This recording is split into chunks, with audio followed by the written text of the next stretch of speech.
Hello, আমি আম্মি বলছি। আজকে আমি তোমাদের একটা কবিতা বলবো। সেই কবিতাটা তোমাদের নাম হচ্ছে পূব পশ্চিম, অচিন্ত্য কুমার সেনগুপ্তর লেখা।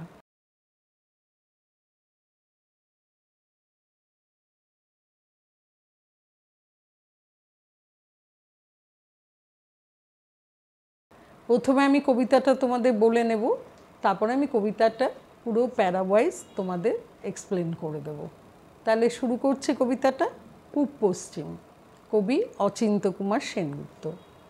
তোমার শীতলক্ষা আর আমার ময়ূরাক্ষী, তোমার ভৈরব আর আমার রূপনারায়ণ, তোমার কর্ণফুলী আর আমার শিলাবতী, তোমার পায়রা আর আমার পিয়ালি, এক জল এক ঢেউ এক ধারা, একই শীতল অতল অবগাহন, শুভদায়িনী শান্তি। তোমার চোখের আকাশের রোদ আমার চোখের উঠোনে এসে পড়ে, আমার ভাবনার বাতাস তোমার ভাবনার বাগানে ফুল ফোটায়। তোমার নারকেল সুপুরি অশোক শিমুল, আমার তাল খেজুর শাল মহুয়া, এক ছায়া এক মায়া একই মুকুল মঞ্জরি। তোমার ভাটিয়াল আমার গম্ভীরা, তোমার সারিজারি আমার বাউল, এক সুর এক টান একই অকুলের আকুতি। তোমার টাঙ্গাইল আমার ধনেখালি, তোমার জামদানি আমার বালুচর, এক সুতো এক ছন্দ একই লাবণ্যের টানা পড়েন, চলেছে একই রূপনগরের হাতছানিতে। আমরা এক বৃন্তে দুই ফুল, এক মাঠে দুই ফসল, আমাদের খাঁচার ভেতরে একই অচিন পাখির আনাগোনা। আমার দেবতার থানে তুমি বটের ঝুড়িতে সুতো বাঁধো, আমি তোমার পীরের দরগায় চেরাগ জ্বালি। আমার স্তোত্রপাঠ তোমাকে ডাকে, তোমার আজান আমাকে খুঁজে বেড়ায়। আমাদের এক সুখ এক কান্না এক পিপাসা, ভূগোলে ইতিহাসে আমরা এক, এক মন এক মানুষ এক মাটি এক মমতা। পরস্পর আমরা পর নই, আমরা পরশী, আর পরশী তো আরশির। তুমি সুলতানা আমি অপূর্ব, আমি মাহবুব তুমি শ্যামলী। আমাদের শত্রুও সেই এক, যারা আমাদের আস্ত মস্ত সোনার দেশকে খণ্ড খণ্ড করেছে, যারা আমাদের রাখতে চায় বিচ্ছিন্ন করে বিরূপ করে বিমুখ করে। কিন্তু নদীর দুর্বার জলকে কে বাঁধবে, কে রুখবে বাতাসের অবাধ স্রোত, কে মুছে দেবে আমাদের মুখের ভাষা, আমাদের রক্তের কবিতা, আমাদের হৃদয়ের গভীর গুঞ্জন। তুমি আমার ভাষা বলো আমি আনন্দকে দেখি, আমি তোমার ভাষা বলি তুমি আশ্চর্যকে দেখো। এই ভাষায় আমাদের আনন্দে আশ্চর্যে সাক্ষাৎকার। কার সাধ্য অমৃত দীপিত সূর্যচন্দ্রকে কেড়ে নেবে আকাশ থেকে?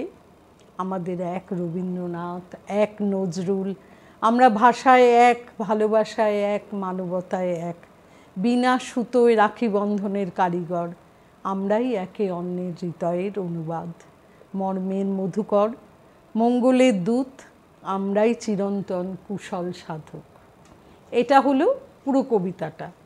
এবার তোমরা কবিতাটা আরেকবার ভালো করে পড়ে নিও। এবার আমি তোমাদের কবিতাটা মানে বলছি। এবার মানে বলার সময় আমি কিন্তু প্রত্যেকটা প্যারাওয়াইজ তোমাদের এক্সপ্লেন করে যাব।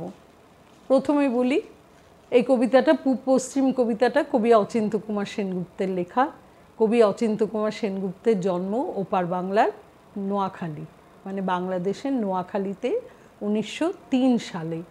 1947 সালে ভারতবর্ষের স্বাধীনতার পাশাপাশি দেশ বিভাগের ঘটনাও তিনি চাক্ষুষ করেছেন। পরবর্তী পর্যায়ে পাকিস্তানের থেকে মুক্ত হয়ে 1971 সালে স্বাধীন বাংলাদেশ আত্মপ্রকাশ করে। এই কবিতাটিতে কবি বলতে চেয়েছেন দুই দেশ, অর্থাৎ ভারতবর্ষের পশ্চিমবঙ্গ আর বাংলাদেশ তথা পূর্ববঙ্গের মধ্যে যে কত মিল পরিলক্ষিত হয়, কিন্তু তবুও দুই দেশের মধ্যে একটা বিভাজনের রেখা তুলে পৃথক করে দেয়া হয়েছে। এবার আসছি প্রথম স্ট্যাঞ্জাটা নিয়ে। তোমার শীতলক্ষা আর আমার ময়ূরাক্ষী, তোমার ভৈরব আর আমার রূপনারায়ণ, তোমার কর্ণফুলী আর আমার শিলাবতী, তোমার পায়রা আর আমার পিয়ালি, এক জল এক ঢেউ এক ধারা, একই শীতল অতল অবগাহন, শুভদায়িনী শান্তি। তোমার চোখের আকাশের রোদ আমার চোখের উঠোনে এসে পড়ে, আমার ভাবনার বাতাস তোমার ভাবনার বাগানে ফুল ফোটায়। অর্থাৎ পূর্ব এবং পশ্চিম বাংলা হচ্ছে নদীমাতৃক দেশ। পূর্ব বাংলায় রয়েছে শীতলক্ষ্যা, ভৈরব, কর্ণফুলী, পায়রা ইত্যাদি অনেক নদ নদী। তেমনি পশ্চিম বাংলায় আছে ময়ূরাক্ষী, রূপনারায়ণ, শিলাবতী, পিয়ালি, এমনি অসংখ্য নদ নদী। তাদের জলেরও রং এক, তাদের ঢেউও এক, তাদের স্রোত বা ধারাও কিন্তু এক। বাংলাদেশ এবং পশ্চিম বাংলার সব নদীতেই, যে নদীতেই তুমি স্নান করো না কেন, তুমি কিন্তু আমরা প্রত্যেকেই কিন্তু একই শীতলতা এবং শান্তি অনুভব করি। অর্থাৎ দুই দেশের নদীর নাম আলাদা হলেও সেই নদীতে স্নান করলে একই রকম অনুভূতি কিন্তু হয়। দুই বাংলার মানুষের চোখে কিন্তু সূর্যকিরণে একই রোদ এসে পড়ে, একই বাতাস বয়ে চলে পূব থেকে পশ্চিমে, আবার কখনো পশ্চিম থেকে পূব দিকে। যে বাতাস পশ্চিমবঙ্গের বুকে শান্তি আনে, শীতলতা আনে, সেই একই বাতাসে পূর্ববঙ্গ বা বাংলাদেশের মানুষেরও দেহ জুড়িয়ে যায়। আসলে পূর্ববঙ্গ থেকে যে বাতাস আসে সেটা পূব থেকে পশ্চিমে আসে, অর্থাৎ একই বাতাস তো আমাদের এখানে এসে পৌঁছয়। সেই বাতাসে যদি শীতলতা, ঠান্ডা হাওয়া থাকে, তাহলে সেই ঠান্ডা হয় পূব বাংলার মানুষদেরও যেমন হৃদয় জুড়োয়, মন জুড়োয়, পশ্চিম বাংলার মানুষরাও কিন্তু সেই একই বাতাস উপভোগ করে। সুতরাং তাদেরও কিন্তু সেই বাতাসেই মন জুড়িয়ে যায়, হৃদয় জুড়িয়ে যায়। আর তাছাড়া আমাদের কিন্তু একই ভাষা, একই সংস্কৃতির মানুষেরা বসবাস করে এই দুই বাংলায়। সীমান্তের বেড়াজালেও কিন্তু আবদ্ধ থাকে না তাদের অন্তরের মিল। আমাদের মধ্যে শুধু বিভাজন রেখা কি, একটা সীমান্ত, অর্থাৎ ওটা পূর্ব বাংলা, এটা পশ্চিম বাংলা, মাঝখানে একটা সীমান্তের বেড়া। কিন্তু সেই সীমান্তের বেড়াজালে কিন্তু আমাদের অন্তরের মিল কখনোই আটকায় না। প্রাকৃতিক পরিবেশও কিন্তু তাদের হৃদয়ে আনে না কোনো অন্য সুর। একই রকম তো পরিবেশ, ওখানেও নদীমাতৃক, এটাও নদীমাতৃক। সুতরাং পরিবেশ এক, এক হাওয়া, এক বাতাস, একই সূর্যকিরণ, আকাশ বাতাস নদ নদীতে বয়ে চলে একই সুর। তাই স্বার্থলোভী শক্তিরা অদম্য চেষ্টা চালিয়েও এই দুই বাংলার মানুষের ভাবধারা, ভাষা ও ঐক্যকে আলাদা করতে পারে না।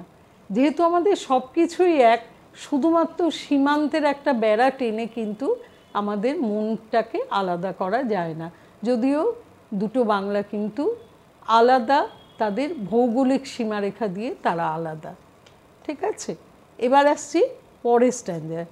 তোমার নারকেল, সুপুরি, অশোক, শিমুল, আমার তাল, খেজুর, শাল, মহুয়া, এক ছায়া, এক মায়া, একই মুকুল মঞ্জুরি।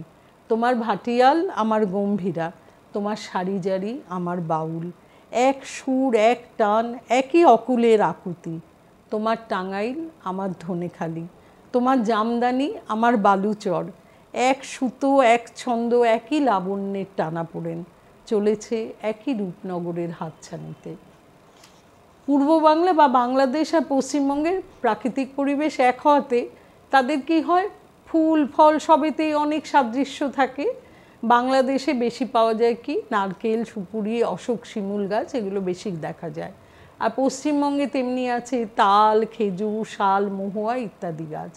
দুই বাংলার এসব গাছে আসে একই মুকুল মঞ্জুরি।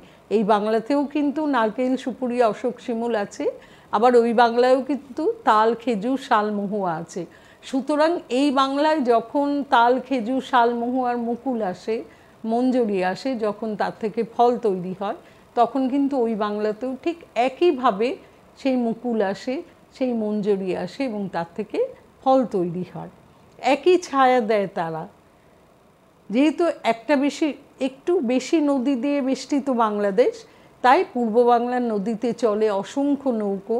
মাঝিরা নৌকো চালাতে চালাতে ভাটিয়ালি গান গায়, আর মহরম ইত্যাদি উৎসবের দিনে হয় সারি জারি গান। তাহলে বাংলাদেশে কি বেশি, বাংলাদেশে একটু নদী বেশি, যে কারণে কি হয়, বাংলাদেশে পারাপার করা একটা পরিবহন ব্যবস্থায় কিন্তু নৌকো দিয়ে হয়, এবং সেখানে মাঝিরা নৌকো চালাতে চালাতে ভাটিয়ালি গান গায়, আর মহরম ইত্যাদি উৎসবের দিনে হয় কি সারি জারি গান। পশ্চিমবাংলায় তেমনি কি গানের চল বেশি, বাউল গান, গম্ভীরা ইত্যাদি গান। এর সুরে মুখর হয়ে থাকে এপার বাংলার আকাশ বাতাস। গানের সুরে, গানের কথায় ফুটে ওঠে একই আকুলতা, যা কখনো আলাদা করা যায় না। পূর্ব বাংলার টাঙ্গাইল ও জামদানি শাড়ি বিশ্ববিখ্যাত, আবার পশ্চিম বাংলার বিখ্যাত ধনেখালি আর বালুচরী শাড়ি। একই সুতো দিয়ে তাদের বোনা হয়, একই ছন্দ এবং একই রকম আবেগ দিয়ে বোনা হয় এসব শাড়ি। দুই দেশেরই সংস্কৃতির কিন্তু একই ধারা, অনেক বৈচিত্র্য সমারোহ, শুধু একটাই তফাৎ, একটা এপারের একটা ওপারের। সীমান্তের বেড়াজালে আবদ্ধ তারা বিশ্ববাসীর বা সারা বিশ্বের কাছে, কিন্তু সবই তাদের এক, কারণ তাদের প্রাকৃতিক পরিবেশটা পুরোটাই এক এবং তাদের ভাষা এক, তাদের নদী এক, তাদের গান এক, তাদের সুর এক। সুতরাং প্রকৃতির বুকে পুরোটা এক হলেও শুধু একটাই বাধা, তাদের সীমান্তের বেড়াজাল। এবার আসছি পরের প্যারাতে। আমরা এক বৃন্তে দুই ফুল, এক মাঠে দুই ফসল, আমাদের খাঁচার ভেতরে একই অচিন পাখির আনাগোনা। আমার দেবতার থানে তুমি বটের ঝুড়িতে সুতো বাঁধো, আমি তোমার পীরের দরগায় চেরাগ জ্বালি। আমার স্তোত্রপাঠ তোমাকে ডাকে, তোমার আজান আমাকে খুঁজে বেড়ায়।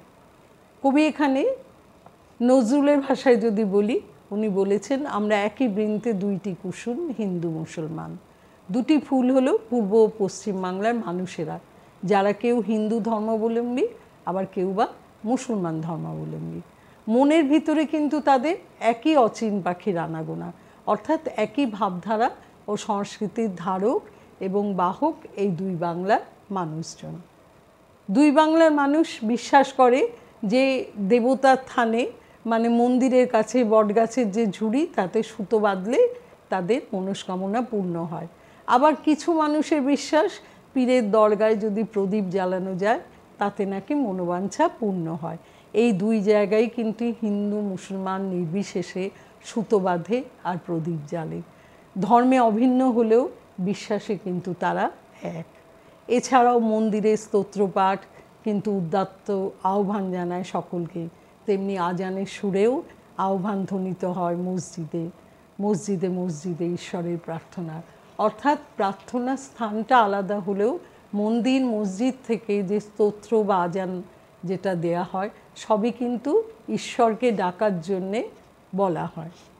পূর্ব বাংলার এবং পশ্চিম বাংলার মানুষের ধর্মবিশ্বাস, সংস্কৃতি বা ভাবধারা এক হলেও স্বার্থলোভী শক্তি কাঁটা তারের বেড়া দিয়ে দুদেশের মানুষকে বিচ্ছিন্ন করতে চায়। কিন্তু মানসিক এবং প্রাকৃতিক দিক থেকে অভিন্ন মানুষকে পৃথক করা কিন্তু খুবই কঠিন। তাহলে আমরা বুঝলাম এটার থেকে যে আমরা হিন্দু মুসলমান যে যাই থাকি না কেন, দুই বাংলায় আমরা কিন্তু মিলেমিশে থাকি। আমাদের ধর্মবিশ্বাস ধর্ম হয়তো আলাদা, কিন্তু ধর্মের পরে যে সাধারণ যে বিশ্বাস সেগুলো কিন্তু আমাদের এক। আমাদের মন্দির মসজিদে কিন্তু একই সুর বাজে, অর্থাৎ আমরা সবাই কিন্তু ঈশ্বরকেই ডাকি সেভাবে। সুতরাং এখানে কিন্তু আমরা অন্য কিছুতে আলাদা নই, শুধু সীমান্তের কাঁটা তারের বেড়ায় আমরা আলাদা। আমরা ভেতরে ভেতরে কিন্তু কেউ আলাদা নই। এরপরে আসছে পরের প্যারা হচ্ছে আমাদের এক সুখ, এক কান্না, এক পিপাসা। ভূগোলে ইতিহাসে আমরা এক, এক মন, এক মানুষ, এক মাটি, এক মমতা। পরস্পর আমরা পর নই, আমরা পড়শি। আর পড়শি তো আরশি। তুমি সুলতানা, আমি অপূর্ব, আমি মাহবুব, তুমি শ্যামলী। অর্থাৎ পূর্ব ও পশ্চিমবঙ্গেও অখণ্ড ভারতবর্ষ হিসেবেই পরিচিত ছিল দেশ বিভাগের আগে। তাই তাদের সুখ দুঃখ, হাসি কান্না সবই একরকম। কাঁটাতারের বেড়ায় জমি বা দেশ ভাগ করা যায়, কিন্তু মানুষের মনকে তো ভাগ করা যায় না। একই বাংলা ভাষায় আমরা দুদেশের মানুষ কথা বলি, সুখ দুঃখ ভাগ করে নিই। একই আঘাতে আমরা কষ্ট পাই। আমাদের দুদেশের জলবায়ুও এক, তাই ফসলও ফলে এক। পশ্চিমবঙ্গ আর বাংলাদেশ কৃষিকার্যের দেশ, সুজলা সুফলা নদীমাতৃক দেশ। দুদেশের মানুষের আকৃতি, প্রকৃতি, ভাব, ভাষা এক এবং অভিন্ন। পরস্পরের প্রতিবেশী আমরা পরস্পর তো একদম পাশাপাশি থাকি, সুতরাং আমরা পরস্পরের প্রতিবেশী। ওপারের সুলতানা এপারের অপূর্বের মধ্যে বন্ধুত্ব খুঁজে পায়, আবার এপারের মাহবুব ওপারের শ্যামলীর ভালোবাসায় মুগ্ধ হয়। সবচেয়ে বড় কথা হলো পূর্ব ও পশ্চিমের বাসিন্দারা সবাই বাঙালি, বাংলা ভাষায় কথা বলে, বাংলায় ঝগড়া করে, বাংলায় ভালোবাসা জানায়। দু বাংলার মানুষই বাংলা মায়ের কোলে লালিত পালিত, একই ভাবধারা এবং সংস্কৃতির ধারক ও বাহক, একই ইতিহাস বহন করে চলেছে তারা। আমাদের কিন্তু আমরা যেহেতু অনেক কিছুতে, আমরা সব কিছুতেই প্রায় অভিন্ন, তাই ওই কাঁটাতারের বেড়া দিয়ে আমাদের কিন্তু আটকে রাখা যাবে না। আমরা পরস্পর প্রতিবেশী, পড়োশী মানে প্রতিবেশী। আমরা একের দুঃখে একের কষ্টে আমরা আঘাত পাই। সুতরাং এভাবেই কিন্তু আমাদের মানসিকতা বা সংস্কৃতি গড়ে উঠেছে। সেই সংস্কৃতি বা মানসিকতায় আঘাত করলেও কিন্তু আমরা কখনোই নিজেদেরকে বিচ্ছিন্ন করি না। আচ্ছা, এর পরের প্যারা হচ্ছে, আমাদের শত্রুও সেই এক, যারা আমাদের আস্ত মস্ত সোনার দেশকে খণ্ড খণ্ড করেছে, যারা আমাদের রাখতে চায় বিচ্ছিন্ন করে, বিরূপ করে, বিমুখ করে। কিন্তু নদীর দুর্বার জলকে কে বাঁধবে? কে রুখবে বাতাসের অবাধ স্রোত? কে মুছে দেবে আমাদের মুখের ভাষা, আমাদের রক্তের কবিতা, আমাদের হৃদয়ের গভীর গুঞ্জন? দেশভাগের আগে দুই বাংলাই ছিল অখণ্ড ভারতবর্ষে। ভারতবর্ষ যখন ইংরেজ শাসন মুক্ত হলো, অর্থাৎ স্বাধীন হলো, তখন ওই ইংরেজরা ভারতবর্ষকে দ্বিধা বিভক্ত করে এবং পাকিস্তানে জন্ম হয়। পরবর্তীতে পাকিস্তান শাসন থেকে মুক্ত হয়ে তৈরি হয় বাংলাদেশ। তাই ইংরেজরাই আমাদের দু বাংলারই শত্রু, যারা আমাদের দু দেশকে বিচ্ছিন্ন করে দিয়েছে, বিভেদের প্রাচীর তুলে দিয়েছে মানুষকে দূরে সরিয়ে রাখার জন্যে। কবির মতে, পাহাড় থেকে যখন নদী নামে এবং সিন্ধুর উদ্দেশ্যে যাত্রা করে, তখন তার সেই দুর্বার গতিকে শান্ত করার ক্ষমতা কারও থাকে না। সেই জলস্রোতে সব কিছু ভেসে যায়, কোনো কিছুরই সে বাদ মানে না। তেমনি দুই বাংলার মানুষের পরস্পরের প্রতি যে টান বা বন্ধনকে কোনো কিছুই ছিন্ন করতে পারে না। কবি আরও বলেন যে বাতাসের গতিবেগ তীব্র হলে তৈরি হয় টর্নেডো, টাইফুন বা কালবৈশাখীর মতো ঝড়, যার গতিবেগে বাড়ি, ঘর, দোর, রাজপথ, সেতু সব কিছু তছনছ হয়ে যায়। এই গতিবেগ রোধ করবে কে? কার সাধ্য? তেমনি কবির ধারণা, আমাদের ভাষা কৃষ্টিরও ধ্বংস নেই। স্বার্থলোভী শক্তি ষড়যন্ত্র করেও আমাদের এই একতাকে বিনাশ করতে পারবে না। তাহলে বোঝা গেল এটা। এবার আর একটু বাকি আছে, আরও দুটো আছে, তোমাদের বলছি। এরপরে আসছি, পরের স্ট্যান্ডে হচ্ছে, তুমি আমার ভাষা বলো, আমি আনন্দকে দেখি, আমি তোমার ভাষা বলি, তুমি আশ্চর্যকে দেখো। এই ভাষায় আমাদের আনন্দে আশ্চর্যে সাক্ষাৎকার। কার সাধ্য অমৃত দীপিত সূর্যচন্দ্রকে কেড়ে নেবে আকাশ থেকে? কবি বলেন, পূবের ভাষা আর পশ্চিমের ভাষা এক। সেটা কি না, সেটা বাংলা ভাষা। ভূগোল, ইতিহাস সবই এক, সাহিত্য সংস্কৃতিও এক, প্রাকৃতিক জলবায়ু এক, হাসি, কান্না, আকৃতি, প্রকৃতি অভিন্ন। তবু স্বার্থলোভী মানুষ আমাদের মধ্যে বিচ্ছিন্নতার বীজ বপন করতে চায়, ঐক্যকে বিনাশ করতে চায়, মানে নষ্ট করতে চায়। মোদের গর্ব, মোদের আশা, আমরি বাংলা ভাষা। এই ভাষার জাদুতেই আমরা একে অন্যের সুখ দুঃখের শরিক হই, ভালোবাসার অংশীদার হই। তোমার কোলে তোমার বলে একই শান্তি ভালোবাসা, একই বঙ্গমায়ের আশ্রয়ে আমরা শান্তি খুঁজে পাই, ভালোবাসা খুঁজে পাই। সেই ভাষার জগতে বা ভাবের জগতে বিভেদের প্রাচীর তোলা যায় না, সেটা তোলা খুব কঠিন। মাথার উপর যতদিন চন্দ্র সূর্য বিরাজ করছে, নীল আকাশ যতদিন আছে, কোনো দিনই বিভেদকামী শক্তি তাদের বিচ্ছিন্ন করতে পারবে না। কবির দৃঢ় বিশ্বাস এটাই। এবার শেষ স্তবকে উনি কী বলেছেন? আমাদের এক রবীন্দ্রনাথ, এক নজরুল, আমরা ভাষায় এক, ভালোবাসায় এক, মানবতায় এক, বিনা সুতোয় রাখি বন্ধনের কারিগর। আমরাই একে অন্যের হৃদয়ের অনুবাদ, মর্মের মধুকর, মঙ্গলের দূত, আমরাই চিরন্তন কুশল সাধক। আমাদের দুই বাংলার দুই কবি রবীন্দ্রনাথ ও নজরুল, যদিও তারা কিন্তু অখণ্ড ভারতবর্ষে একসঙ্গেই ছিলেন। বাংলা সাহিত্যে তাদের অবদান সকলেই জানেন। এমনকি রবীন্দ্রনাথের দুটো গান, জনগণমন এবং আমার সোনার বাংলা আমি তোমায় ভালোবাসি, একটা ভারতবর্ষের আর অপরটা বাংলাদেশের জাতীয় সঙ্গীত। কাজী নজরুলের কারারই লৌহ কপাট কবিতাটি আজও দু বাংলার মানুষের মনকে নাড়া দিয়ে যায়। এদেরই কবিতা, উপন্যাস, প্রবন্ধ আজও দুই বাংলায় পড়ানো হয়। রবীন্দ্রনাথ ও নজরুলের গানের সুরে আজও দু বাংলা কিন্তু মুখরিত হয়। দুই বাংলার মানুষের মনে একই ভাব জাগায় এদের গানের কথা ও সুর। পরস্পর পরস্পরের প্রতি আবদ্ধ হয় এই বাংলা ভাষায়। বিনি সুতোর রাখি বন্ধন ঘটে দু দেশের মানুষের মধ্যে। তাদের মনের বন্ধনও থাকে অটুট। বাধা বিপত্তি এলে হয়তো সাময়িকভাবে ভুল বোঝাবুঝি হতে পারে, কিন্তু আবারও মুছে যাবে তাদের ভেদাভেদ। একই মাটির মানুষ দু বাংলার লোকেরা, একই আকাশ বাতাসে তাদের বেড়ে ওঠা, একই ভাব, ভাষা, সংস্কৃতির ধারক আর বাহক এই দু দেশের মানুষেরা। তাই শত ঝড় ঝাপটা, বাধা বিপত্তি অতিক্রম করেও কিন্তু অটুট থাকবে আমাদের এই দু দেশের বন্ধন। তার কারণ আমাদের ভাষা এক, ভাব এক, আমাদের প্রাকৃতিক এবং ভৌগোলিক পরিবেশ এক। আমরা সবাই মানুষ হিসেবে কিন্তু নিজেদের এক বা অভিন্ন বলেই মনে করি। এটাই হচ্ছে মোটামুটিভাবে এই কবিতার মূল বক্তব্য, এবং সেটা আমি তোমাদের মোটামুটি বুঝিয়ে দিলাম। একবার কবিতাটা আরেকবার তোমরা পড়ো, তার সঙ্গে আমি যেটা বললাম সেটা একটু পড়ো। মনে হয় বুঝতে কোনো অসুবিধে হবে না। কোনো অসুবিধে হলে আমাকে কমেন্টস বক্সে একটু জানিও।